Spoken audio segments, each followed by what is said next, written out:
jumpa lagi teman-teman di video aku. Apa kabar semuanya? Aku harap kalian semua dalam keadaan sehat walafiat ya. Kali ini di video aku akan membahas beberapa perbedaan sistem ujian yang ada di kampus India, khususnya di kampusku di Jamia Millia Islamiyah University.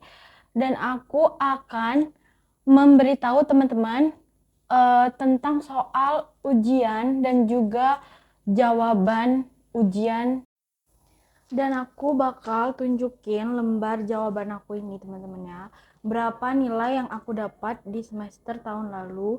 Juga aku bakal kasih tunjuk ke kalian sebenarnya jawaban aku ini banyak salahnya atau seperti apa gitu, sebagai gambaran teman-teman yang ingin melanjutkan studi di India. Namun sebelum aku memberitahu perbedaan sistem ujian semester di India, di kampus India, dan juga kita akan membahas soal dan juga lembar jawabanku pada semester lalu, aku minta teman-teman untuk like dan subscribe channel ini agar terus berkembang dan kalian bisa mensupport, dukung aku terus agar aku bisa membagikan informasi-informasi penting terkait sistem pembelajaran atau perkuliahan di India, teman-teman ya. Nah, perbedaan yang pertama yang sangat-sangat mencolok di ujian semester India, di kampus India dengan di Indonesia itu adalah soal yang cukup susah dengan standarisasi penulisan harus seperti jurnal, teman-teman ya. Seperti kalian ketahui, kalau ujian di Indonesia itu rata-rata dari SD sampai dengan SMA maupun di beberapa universitas itu banyak sekali soal ujian yang masih menggunakan pilihan ganda, teman-teman ya, atau choices. Nah, ini tuh sangat berbeda dengan India, teman-teman. Dimana anak-anak India di sini tuh terbiasa menjawab soal esai, teman-teman ya. Dari SD, SMP maupun SMA sampai ke perguruan tinggi, dimana mereka itu terbiasa menulis jawaban esai ya, dengan soal-soal yang tingkat kesulitannya itu cukup signifikan.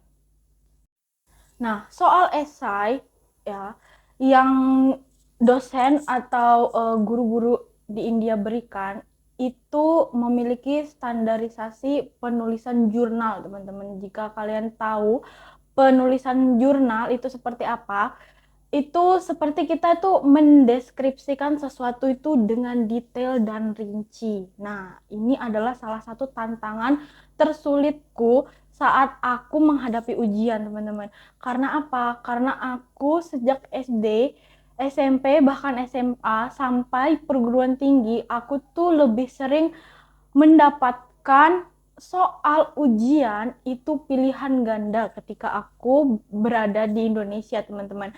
Dan ini tuh membuat aku sedikit mendapatkan culture shock saat ujian, karena aku lebih terbiasa menggunakan soal-soal pilihan ganda sehingga kesulitannya itu lebih setingkat lebih tinggi dari teman-teman di India, khususnya teman-teman Indiaku yang mereka itu terbiasa dengan soal-soal soal-soal esai gitu, teman-teman ya. Nah, di dalam soal esai tersebut, aku akan tunjukkan soal-soalnya itu nanti di akhir video. Itu kita akan mendapatkan soal-soal yang mengharuskan kita itu untuk ekspresif, untuk creativity kita itu diasah di dalam penulisan, teman-teman. Maksudnya kita itu harus mendeskripsikan sesuatu ide atau sesuatu jawaban yang sesuai dengan materi dengan kompleks, teman-teman ya. Dan ini adalah menurutku tuh salah satu tantangan yang tersulit, karena aku salah satu mahasiswa yang terbiasa dengan pilihan ganda. Ini tuh cukup menantang, teman-teman, karena kita tuh harus menulis sebanyak mungkin, sedetail mungkin, sebisa kita, semampu kita, teman-teman ya, untuk kita itu bisa mendapatkan nilai yang sudah dikatakan standar kelulusannya dari kampus tersebut. Jadi kita tuh harus benar-benar mengikuti aturan penulisan dari kampus sehingga kita tuh bisa meraih standar nilai sesuai kelulusan gitu. Kayak ibaratnya tuh kalau di kampus tuh nilai ini tuh adalah standar kelulusan. Nah, kita harus mencapai target di nilai itu gitu ya. Kemudian yang berikutnya, yang kedua adalah jawaban yang kompleks dan harus detail, teman-teman. Ya, kenapa aku bilang jawaban yang kompleks dan harus detail? Sebagaimana sudah aku jelaskan di awal, India ini memberikan soal ujian itu esai. Jadi kita harus menjabarkan segala sesuatu materi itu dengan kompleks dan detail. Sebagai contoh, soal tentang aku ngasih contoh simple contoh ya. Misal soalnya itu tentang Bung Karno gitu ya. Siapakah Bapak proklamator Indonesia gitu. Tentu kita akan menjawab Bung Karno, Insinyur Soekarno gitu kan. Nah, namun di India ini kita nggak bisa menjawab hanya satu kata atau dua kata saja. Kita harus menjelaskan siapa Bapak Proklamator dan sejarah mengapa beliau bisa menjadi Bapak Proklamator. Jadi kita harus menjelaskan Bapak Soekarno itu lahir di mana, dari latar belakang keluarga seperti apa, dan latar pendidikan seperti apa, dan bagaimana proses beliau itu bisa mencapai kesuksesan hingga menjadi Bapak Proklamator di Indonesia. Nah, itu adalah suatu tantangan yang amat sangat sulit, teman-teman ya. Karena dia itu kompleks dan detail. Dan itu juga harus kita jabarkan dengan sistem penulisan jurnal, teman-teman. Itu adalah salah satu tantangan kalian ketika kalian ingin belajar, maksudnya tantangan kalian belajar di India. Salah satunya adalah menjawab jawaban ujian semester dengan kompleks dan detail. Dan yang berikutnya, yang ketiga adalah waktu durasi ujian. Ya, yang itu tuh durasi ujiannya itu tuh lebih lama daripada durasi ujian ketika aku berada di Indonesia, teman-teman ya. Ketika aku berada di Indonesia, waktu durasi ujiannya itu 1 jam atau 2 jam itu sudah cukup untuk kita menjawab soal-soal ujian semester, yang dimana soal ujiannya itu adalah pilihan ganda, teman-teman ya. Jadi tidak begitu memakan waktu yang cukup lama. Namun, di India ini sangat berbeda. Waktu durasi untuk satu kali ujian mata kuliah itu bisa 4 jam, teman-teman ya. 4 jam itu kita harus menjawab soal dengan amat sangat teliti ya. Dimana 2 jam kita akan menjawab soal nomor 1, sekian, sekian, sekian, 2, 3, 4, atau 5. Yang dimana setiap nomor tersebut itu sudah terhubung dengan unit-unit yang sudah dijelaskan di kelas oleh dosen, teman-teman ya. Dan di mana juga durasi 2 jam dan akan dilanjutkan lagi 2 jam, kita memiliki break atau istirahat hanya 5 menit. Jadi 4 jam itu 2 jam kita menjawab soal-soal tersebut. Kemudian kita setelah 2 jam kita akan diberikan break 5 menit untuk minum, untuk kita mempersiapkan seperti kalau ujiannya itu numerik atau angka, berhubungan dengan angka kayak akuntansi, maka kita akan dikasih waktu untuk prepare seperti pena, pensil gitu. Hanya 5 menit tapi ya. Kemudian kita akan melanjutkan lagi ujian tersebut 2 jam lagi. Jadi total durasi ujiannya itu 4 jam, teman-teman. 4 jam untuk satu mata kuliah. Nah, itu adalah salah satu hal yang membuat aku juga itu sangat mendapatkan tantangan gitu, atau culture shock juga ketika aku pertama kali ujian di semester lalu. Itu aku juga sempat kaget kayak, hah, ini 4 jam bener aja gitu, kayak nggak istirahat, terus tuh kayak bingung gitu, kayak aku harus jawab apa lagi gitu, karena ini udah detail dan waktunya itu banyak, karena kita emang dituntut untuk menulis jawaban dengan kompleks dan detail. Makanya kita diberikan waktu yang cukup lama gitu ya untuk 7 atau 8 butir soal dalam satu kali ujian untuk satu mata kuliah. Kemudian yang selanjutnya adalah yang keempat adalah sistem penilaian jawaban yang memiliki standar tinggi, teman-teman ya.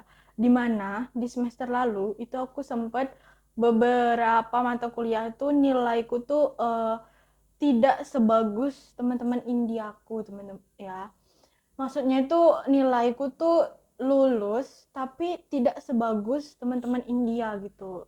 Ibaratnya itu hanya lolos standar gitu, kayak passing gitu, kayak ibaratnya tuh gimana ya, kayak kalau di SMA itu KKM lah aku lolosnya, bukan melebihi KKM gitu ya.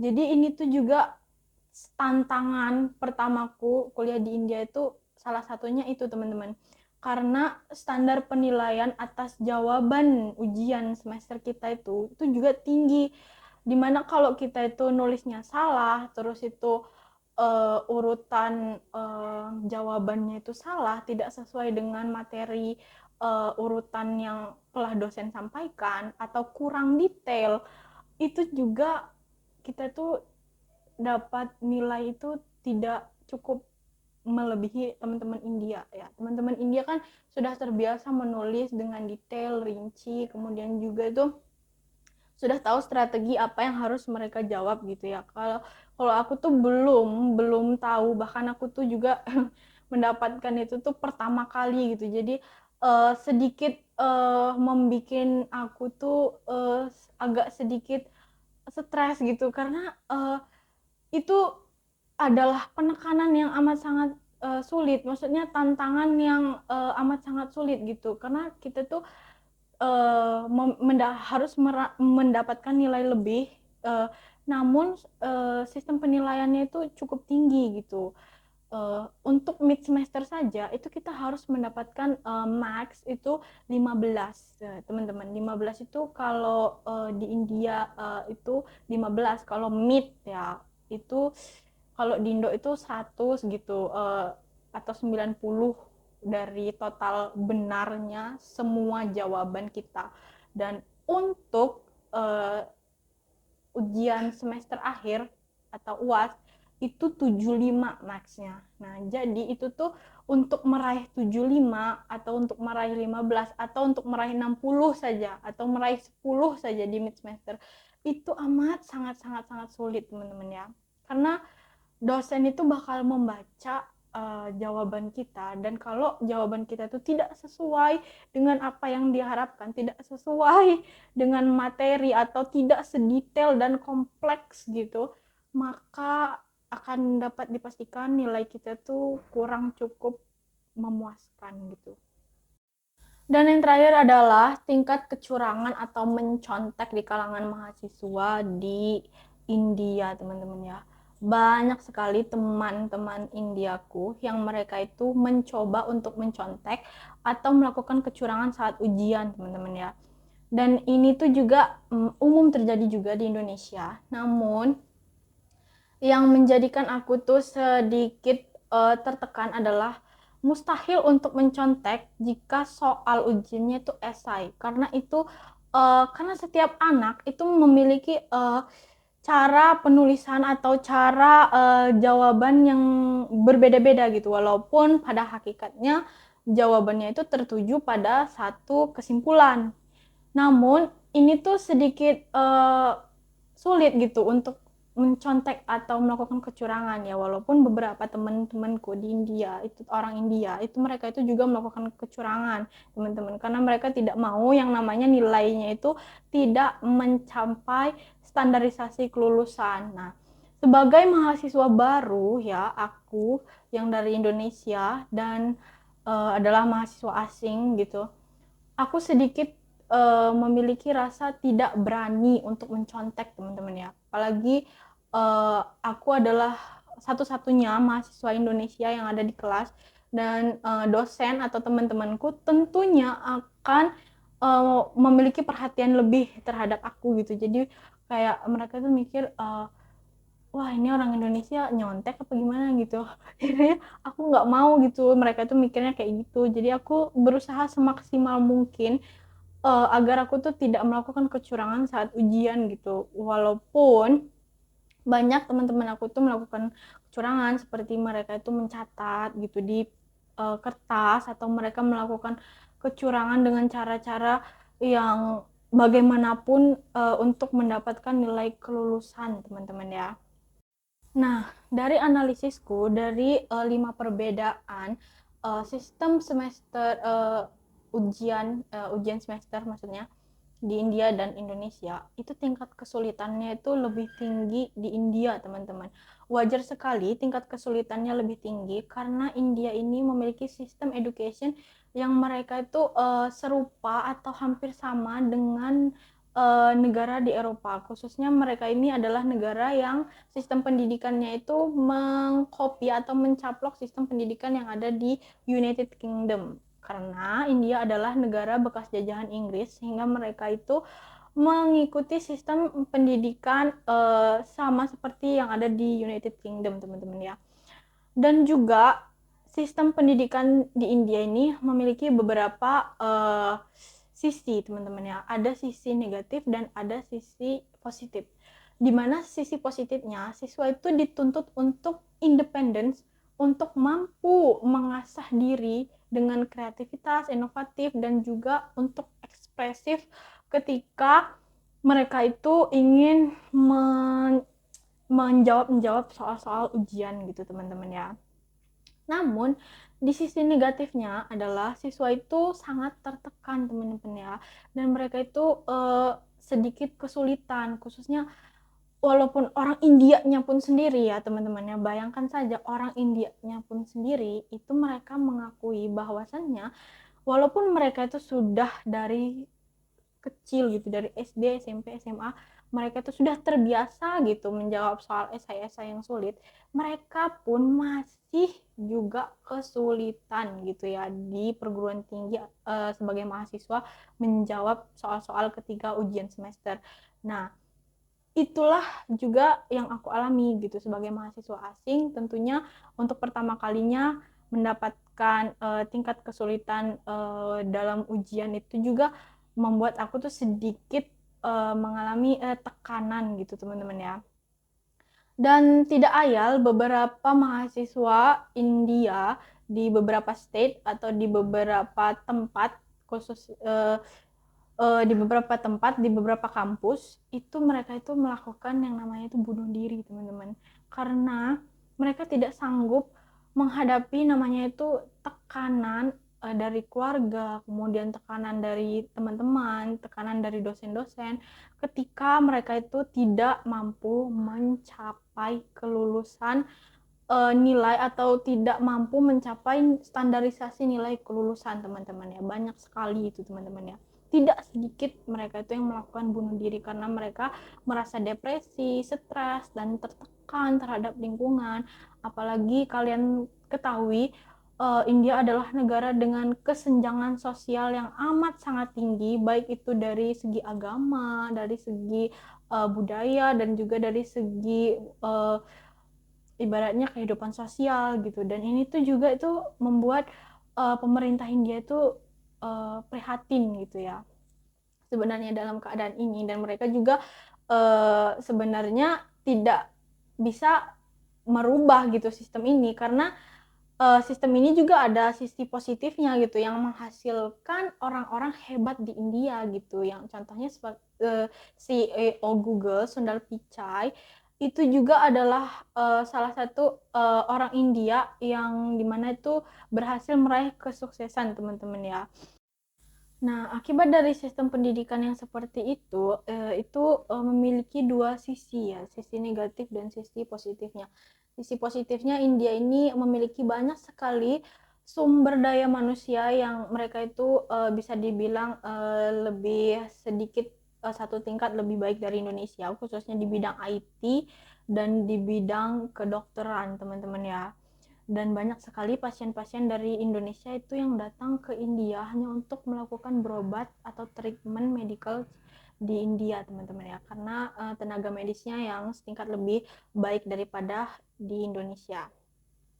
Namun sisi negatifnya yaitu tadi banyak siswa atau mahasiswa yang memiliki tekanan, stres atau depresi karena tingkat kesulitan dari sistem ujian atau sistem standarisasi kelulusan dari ujian di India itu yang amat sangat cukup kompleks atau sulit gitu, khususnya untuk aku yang mahasiswa asing juga harus mampu bersaing dengan mahasiswa lokal India teman-teman ya.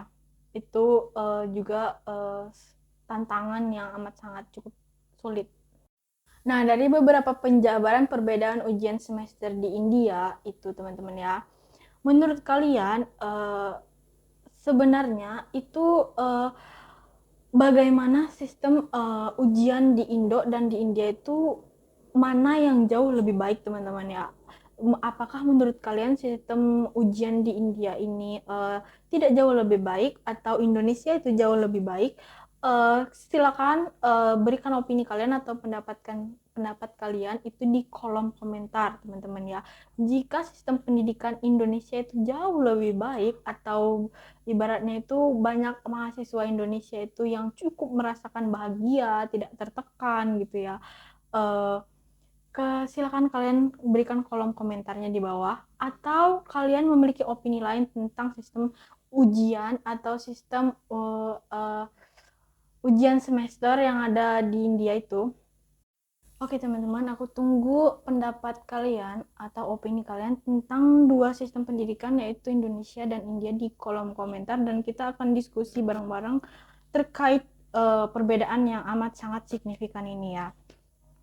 Selanjutnya aku akan menunjukkan soal-soal ujian semester aku semester 1 lalu ya, dengan lembar jawaban mid semester aku pada semester lalu juga teman-teman ya. Untuk kalian itu ketahui gitu ketika kalian itu ingin memiliki keinginan untuk melanjutkan studi di India, jadi kalian itu memiliki gambaran apa yang harus kalian lakukan ketika sampai di sini dan strategi apa gitu yang harus kalian susun ketika kalian tiba di India gitu untuk meningkatkan kemampuan kalian itu di bidang education gitu, maksudnya itu di bidang pendidikan gitu, khususnya itu ketika ujian di India itu strategi apa yang harus kalian lakukan. Nah, ini sedikit gambaran ya teman-teman yang akan aku share ke kalian. Dan tujuanku untuk menunjukkan soal ujian akhir semester atau juga lembar jawaban mid semesterku pada semester lalu ini bertujuan agar teman-teman itu memiliki gambaran gitu ketika kalian tuh tiba di India atau kalian ingin memiliki rencana ingin melanjutkan studi di India, bukan ingin memiliki niat lain gitu untuk menunjukkan pencapaianku atau menunjukkan sesuatu hal yang lain. Tidak, aku tidak ada maksud seperti itu teman-teman ya. Aku hanya ingin menyampaikan sesuatu yang kalian tuh harus ketahui gitu tentang sisi lain dari pendidikan di India ketika kalian itu memiliki rencana atau kalian ingin mengetahui gambaran seperti apa sistem pendidikan di negara lain khususnya India dan perbedaannya dengan Indonesia gitu ya. Oke teman-teman, sekarang aku bakal nunjukin soal ujian semester aku yang udah aku lewatin pada semester lalu dan juga lembar jawaban mid semester aku. Dan teman-teman, soal ujian semester aku ini aku dapatkan itu setelah aku selesai mengerjakan soal ujian semester teman-teman. Jadi soalnya itu boleh dibawa pulang gitu. Dosennya bilang ini soalnya bawa pulang aja gitu buat kamu belajar lagi gitu, buat kamu review-review lagi soalnya sampai rumah gitu. Dan lembar jawabannya ini juga aku dapatkan ketika dosennya itu selesai mengoreksi jawabanku gitu. Jadi semester lalu tuh pada mid semester 1 itu dosen aku bilang ini nilai kamu nih tidak sesuai, maksudnya itu jawaban kamu ini membuat saya itu sedikit kesulitan mengoreksi, jadi ada baiknya kamu pelajari lagi gitu, ini saya kasih lembar jawabannya untuk kamu review lagi di rumah gitu. Tapi tidak semua mata kuliah ya teman-teman ya. Cuman ada satu mata kuliah saja, yaitu mata kuliah IT. Sisanya mata kuliah yang lain itu lembar jawabannya itu masih tetap dipegang sama dosennya atau dijadikan arsip oleh dosennya itu untuk disetor ke bagian akademik sebagai laporan gitu ya. Dan ini aku bakal tunjukkan ke kalian. Nah, teman-teman, ini di depan aku udah ada soal semester 1 examination tahun 2023, mata kuliah Managerial Economics. Nah, nomor ujian aku tuh 22 MEF 009. Nah, maksimum max-nya kalian bisa lihat atau maksimum nilai yang harus kita peroleh yaitu 75 ya, teman-teman ya. Dan ini tuh ada section-sectionnya, di mana section A atau part A atau bagian A itu ada unitnya teman-teman ya, atau babnya. Nah, unit 1 itu kalian bisa jawab soal nomor 1 atau nomor 2 gitu. Di unit 1 itu ada 2 pilihan. Nah, kalian tuh bisa pilih jawab nomor 1 or number 2 gitu. Dengan maksnya itu ya itu 10, 5 gitu. Jadi kalian bisa milih di unit 1 itu mau jawab nomor 1 apa nomor 2 gitu ya. Nah, terus di sini ada unit 2 nih. Unit 2 ini juga kayak gitu. Ada pilihannya teman-teman. Ini question nomor 3, 10 mark. Terus question question nomor 4 juga 10 mark. Nah, jadi untuk unit 2 itu kalian bisa milih nomor 3 atau nomor 4 yang mau kalian jawab sesuai kemampuan teman-teman. Nah, sesuai dengan kemampuan teman-teman, kalian tuh mampunya jawab soal yang mana gitu ya. Terus di sini tuh ya, kan ada jawaban kayak gini ya. What is the concept of diminishing return? Using this law explain in detail. That's what product of a commodity eventually decrease as we keep on editing variable factor of the production to fixed factor of production. Nah, jadi di sini teman-teman tuh harus menjelaskan konsep law diminishing return atau hukum diminishing return-nya di ekonomi. Nah, kenapa ini hukum ini digunakan dan dijelaskan secara detail teman-teman ya, kenapa produk dan komoditas itu menurun tingkatnya itu. Nah, terus ya kalian juga harus jelaskan faktor produksinya dan fix factor of produksinya untuk mendapatkan 10 marks ya di soal nomor 4 di bagian unit 2 teman-teman ya. Jadi kalian tuh harus jawab ini gitu. Ini ada unit 3. Pokoknya semuanya harus kita jawab sampai unit 5 teman-teman ya. Unit 5 nih. Unit 5 juga pilih salah satu jawaban nomor 9 atau nomor 10 gitu.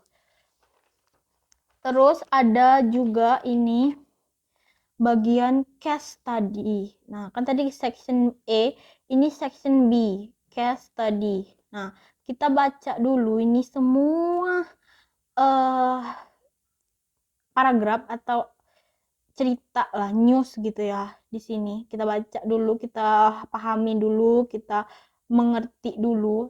Setelah kita mengerti ini, baru kita tuh harus menjawab pertanyaannya dari paragraf ini gitu, dari berita ini gitu teman-teman ya. Nah, karena ini case study atau soal kasus gitu ya, kita harus memberikan penjabaran yang detail dari kasus yang ada di paragraf atas ini gitu ya, sesuai dengan konsep yang sudah dijelaskan oleh dosennya gitu teman-teman.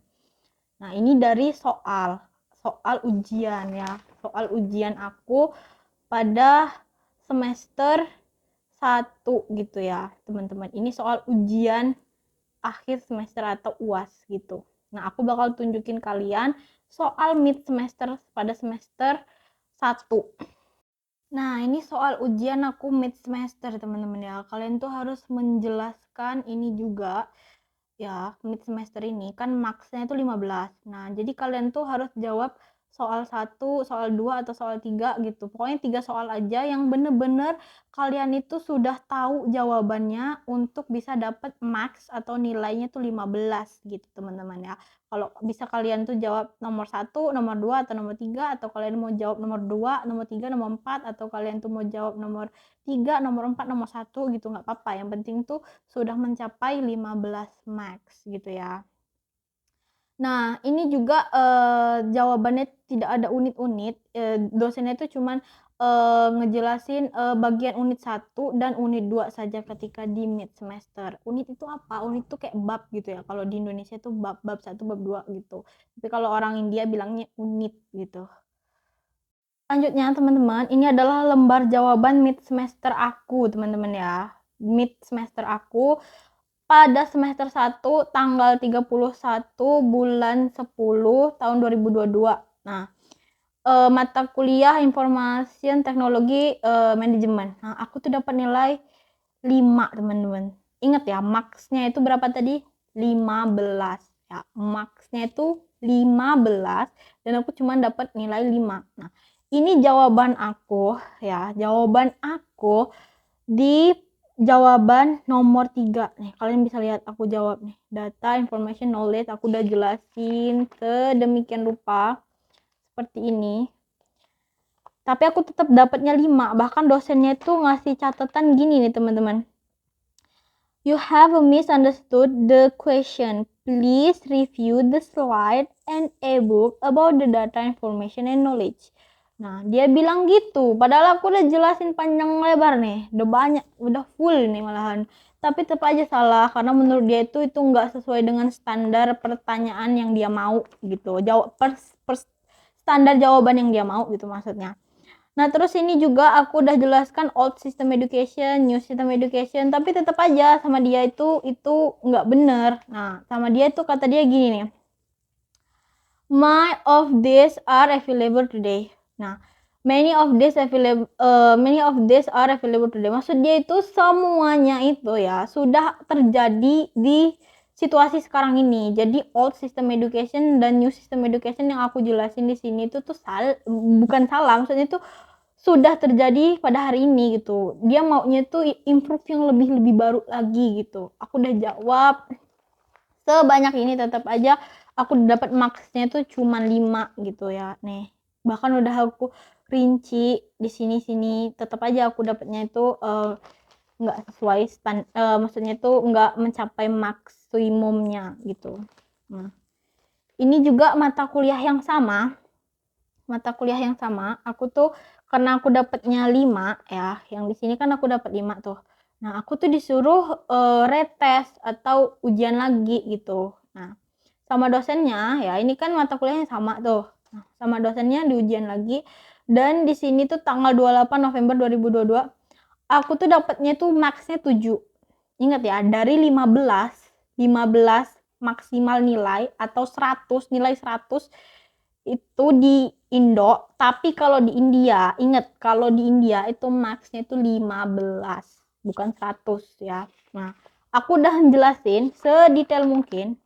Ini pakai bahasa Inggris aku nulisnya ya, karena bahasa pengantar di India itu adalah bahasa Inggris, teman-teman. Jadi kita menjelaskannya juga detail pakai bahasa Inggris. Tetap aja, menurut dia tuh jawaban aku tuh kurang. Dia bilang catatannya di sini.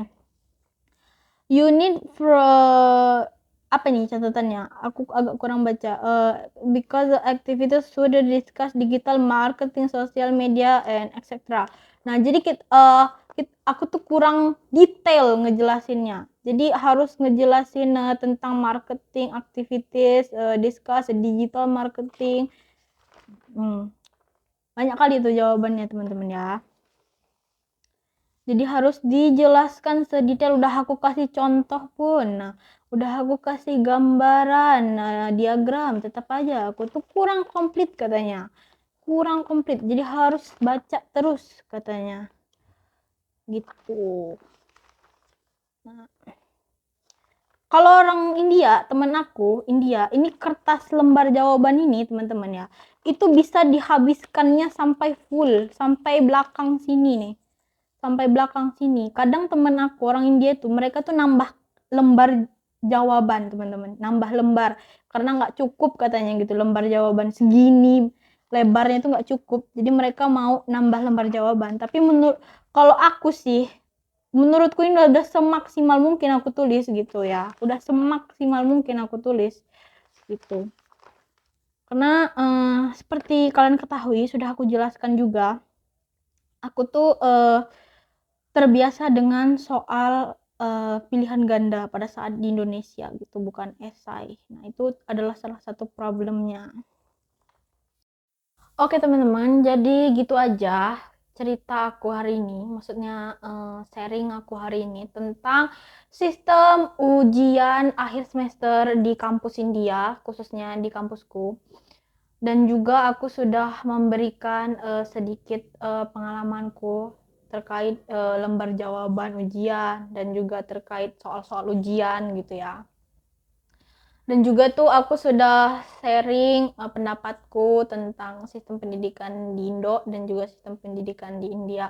Sekian aja video aku kali ini. Sampai jumpa lagi di next video.